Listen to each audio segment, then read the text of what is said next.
O siya, kausapin na natin, makakasama po natin live via Zoom si Department of Energy Secretary Sharon Garin. Magandang hapon po, ma'am. Good afternoon. Good afternoon. Magandang hapon po sa inyong lahat. Yun nga, ma'am. Ito, paano po ba? Siguro simulan po natin ipaliwanag sa ating mga kababayan. Yes. Oo. Ano po ba itong waste to energy na hakbang na ito para nga naman magamit natin yung mga basurang nakokolekta dyan sa mga estero at kanal? Kasi ang waste kasi natin, medyo konti lang yung Pilipino na nag-recycle, Pero, so nangyayari sa waste natin, iniipon niya ng LGU, tapos yung LGU pasa sa MMDA, tapos meron tayong mga landfill, minsan kung hindi maganda yung pag-manage, kaya pabalik-balik siya. Pag bagyo, bumabalik sa atin, So, ang waste to energy is, imbis na coal or imbis na diesel, or kung ano man na fuel ang gagamitin sa pag-produce ng energy, we use waste. Same thing na rin yan sa mga biomass, ang mga basura natin after harvesting, halimbawa sa mga sugarcane, ginagamit din yung mga yan, yung mga biomass. Pero eto, basura ang gagamitin para po mag-produce ng energy. So, dadalhin yan sa isang planta, and then doon po by combustion yan pero high heat, tapos mag-produce na ng heat and then produce ng energy po. Pero nabanggit niyo po, so dalawa pala, Sec Garin, ibig sabihin yung biomass, so para siyang yung sa mga farms, yung direction na, Meron nga yan yung mga wood chips. Yung ginagamit nila. So, yun din ang sinusulong nila para mag-produce ng energy. Pero doon po sa incineration naman po, hindi po kaya siya lalabag doon sa mga itinatakda ng Clean Air Act? Ang bawal is yung fumes niya, Meron tayong mga requirements, wala lang dito yung number sa akin. Meron mga requirements po na pag nag-combustion ka or nag-incineration ka, kailangan hindi ka lumagpas sa limit ng Climate Change Commission or ng DNR kasi makakadagdag ka sa pollution. So, kailangan ang gamitin sa waste to energy are the technologies na tatanggapin ng DOST na ito, qualified to, na ito sabihin ng DNR, it passes the emissions limitations, So, dadaan naman yan ng testing kung ano yung pwedeng mag-qualify. But tandaan po natin sa ibang bansa, marami na yan. They're even stricter in the emissions na limitation nila. So meron na po, it exists po yung technology po. Ang bawal lang, hindi naman bawal per se ang pagsunog. Ang bawal is yung fumes na pinoproduce pag nagsunog ka. Yun nga, Sec, yung mga environmental groups natin, kahit ang Greenpeace, kahit sa ibang bansa, ay tinututulan yan dahil hindi naman daw talaga sinusolusyonan yung pinakaugat ng problema. Siyempre, saan ba nanggagaling ang basura? Sa mga tao, yung disiplina ng mga tao. At kumbaga ay sinasabi nila ay parang renewable energy na umaasa sa pagsusunog, pero yun nga, hindi talaga yung root cause ng mga basura. Kumbaga dapat siguro ay pagtuturo sa mga tao ng tamang pagtatapon at pagre-recycle. Opo, tama yan. Ang the best solution talaga, di ba, pag pumunta ka ng mga Switzerland, yung mga, even Japan, talagang very strict sila sa segregation, sa recycling. Dito kasi hindi pa sanay ang tao gumawa na yan. And over generations and generations, I understand na marami namang attempts to educate us, pero hindi pa ganun ka, hindi pa ganun ka masunurin ng Pilipino sa mga ganyang bagay. So, ang nangyayari, we dahil hindi tayo nagre-recycle, ang mga landfill natin talaga napupuno na. Iba na yan, sinarad na natin, hanap tayo ng bago, it just gets filled up. Tapos, ang sumusobra, bumabalik talaga sa waterways natin. So, sa akin lang kasi niyan, when will we have the whole population do recycling, upcycling? maybe not now, hindi pa natin talaga na habit 'yan. And someday I hope that we will have that. So that's really the solution. Pero for the meantime, ang baha po ay pabalik-balik, ang pollution po pabalik-balik. And what do we do? Do we just wait for generations and generations at talagang malala na yung problema natin, or do we find temporary solutions like waste to energy? Magkano po ba ito? Mahal po ba ito o mura? Kasi sinasabi, baka maging pasanin ng mga LGU natin.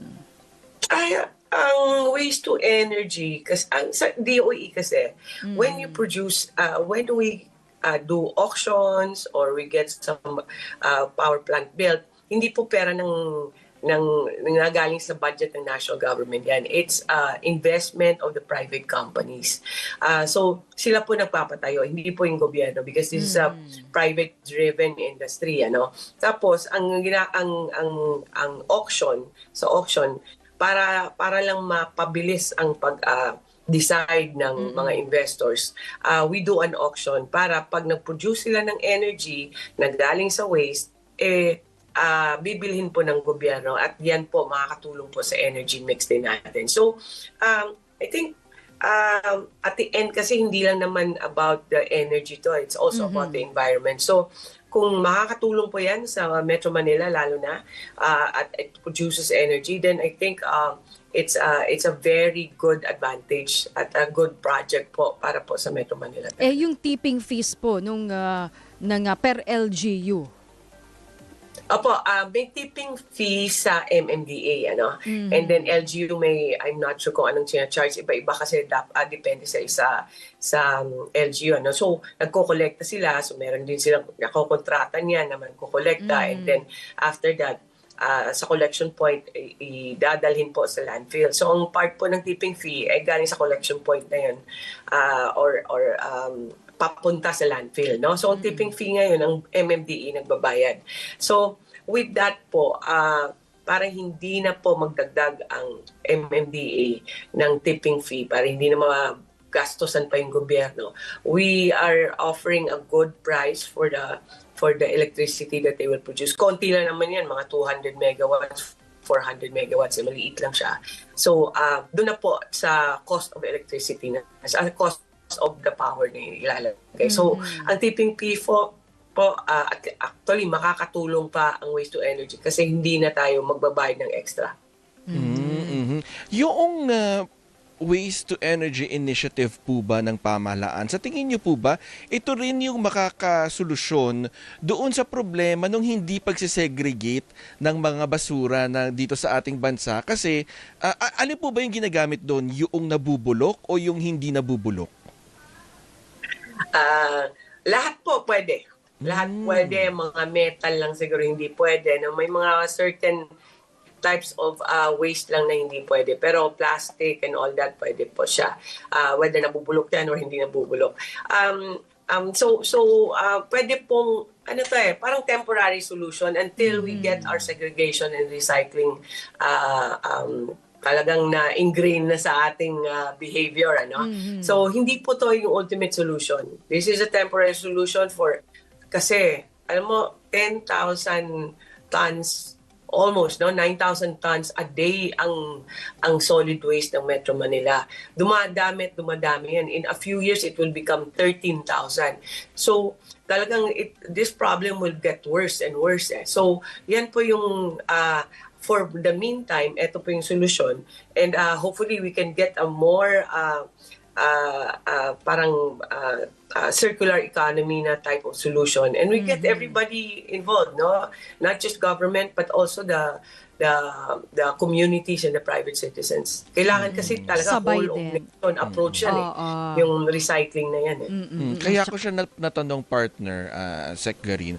Kasi nung ako'y nasa communications pa na isang soft drinks company, napag-aralan namin na Itong paano nga ba natin marirecycle yung PET bottles? So ang dapat palang tignan diyan yung supply chain, saan ba siya nanggagaling? At para maiba yung pag-ikot at hindi pagkakakolekta nito mga PET bottles, dapat kolektahin mo, ikaw na yung magkolekta. Kaya siguro ang nakikita ko nga dito isa sa mga mauunang masolusyonan, ito nga koleksyon ng basura para nga hindi siya mag-end up dito sa mga waterways na nagkukos ng pagbabaha. Oo. Kailangan talaga, like, I remember kasi sa mga Europe or other countries, yung tao mismo yung di ba may color-coded yung mga basurahan nila sa labas. And they really look for, halimbawa, kung glass yan or bottle siya, talagang meron silang, alam nila kung saan nilalagay, plastic saan nilalagay. So, that's something that we still have to ingrain in each and every Filipino. Para po, it's a healthier solution and a long-term solution. Ang waste to energy po, hindi yan the only solution we have. But temporarily, for now, I think we need that with nakita nyo na naman yung sea of garbage that we saw last week. Saan nga itatayo itong mga planta na ito, Sec? Kasi alam niyo naman, yung regulatory na problema natin, no? Yung mga pag-check ng itong mga planta na to, kung may mga violation. Kasi, kumbaga, nakukonsulta din ba yung mga tao? Because alam niyo naman, may mga emissions din ito, Sec. Yes, actually, dapat yan, halos minimal or halos wala ng emission yan kasi yun yung nire-require natin under our laws. But saan siya ilalagay? Actually, hindi lang naman isa yan ang nagpo-propose. At hindi lang isa yung mananalo sa auction na yan. There are different proponents. Merong proponents sa Navotas, sa Rizal. In fact, sa Iloilo, meron din. Yes. I think Davao, meron din yung mga urban areas. So, ibang planta po yan. And ang napansin po namin, ang maraming proponents ng waste to energy, yung may mga nasa landfill na. Kung saan yung landfill, kasi mas madali na siya at hindi ka na mag-occupy pa ng bagong area. So most of this siguro 400 megawatts siguro ang maa-award namin. So these are already spread out all over Metro Manila. Okay, o siya, sige po. Siguro abangan na. May sinabi ka kanina. Opo. Yung permitting niya. Alam mo kasi, kahit mag-award kami ng contract, pero kailangan responsibility kasi ng developer na go through the process, public consultation, kuha ng permit sa DNR, sa DOST, sa DOE, sa LGU. Marami pa pong proseso yan to make sure po na aware ang community at it's a technology that is acceptable for the government, na it complies with all the standards. So, hindi po na bigla na lang may pagpapatayo po sa tabi ng bahay ninyo. No, it will go through so many consultations. Tsaka malayo sana sa residential area. Di ba, Sec? Usually naman ang mga landfill hindi naman malapit. Actually, mga bahay ang lumalapit sa landfill. So, yun nga, sana ay yung transparency, makita rin ng publiko, Sec. Tapos yung mga regulatory overlaps, minsan sa una-una lang tayo mahigpit, pero may mga violation pala na kumbaga hindi rin talaga siya kita, no? Kung kailan na lang siya pumalpak o grabe na, doon pa lang natin yan. Yes, ma'am. Actually, sa DOE nga, may bago kaming mga directives ngayon. Kasi marami din kung napansin mo, palagi may mga nasasirang planta o yung mga planta na delayed ang delivery nila. Or eto, halimbawa, kung waste to energy ka, pero hindi mo pala ginagamit ang waste, kundi kung baka coal gamitin mo kasi baka pwede yan So we're being very strict now kasi kung may violation ka 3 strikes ka, out ka na, kakancel namin yung permit mo. So we're trying to be very strict with all the industry players. Bagong-bago po to, kaka-public consultation lang namin na dapat sumunod sila sa mga responsibilities nila. Otherwise, baka ma-blacklist pa sila sa DOE. Alright. Sige po, abangan namin yan, Secretary Sharon Garin, kung Thank ano you. po yung mga susunod. Maraming salamat po. Salamat at ingat po. Yan po si Secretary Sharon Garin ng Department of Energy.